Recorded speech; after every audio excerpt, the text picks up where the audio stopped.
السلام علیکم گرلز، ابھی ہم 4th چیپٹر رہنمائی اور مشاورت کے میں آپ کو امپورٹنٹ شارٹ کوسچنس بتاؤں گی، ان کے آپ نے آنسرز تیار کر لینے ہیں. ٹھیک ہے، اب آپ اپنی اپنی بک سے جو ہے وہ اس کے آنسرز تیار کر سکتی ہیں. نمبر 1 کوسچن ہے کہ رہنمائی کی تعریف کریں. آپ کو پتہ ہے کہ رہنمائی کی تعریف میں آپ کے پاس یہ 4-5 ڈیفینیشنز موجود ہیں.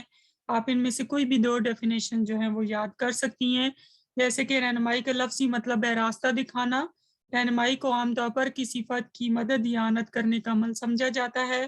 مدد کرنے کا یہ جو عمل ہے عام طور پر کوئی ایکسپرٹ اس کو سر انجام دیتا ہے. جونس کے مطابق یہ ایک ایسا ایک فرد کی طرف سے فراہم کی گئی ذاتی مدد ہے جو کسی بھی فرد کو یہ فیصلہ کرنے میں مدد دیتی ہے کہ وہ کہاں جانا چاہتا ہے یا وہ اپنے مقصد کو کس طریقے سے بہتر انداز میں حاصل کر سکتا ہے.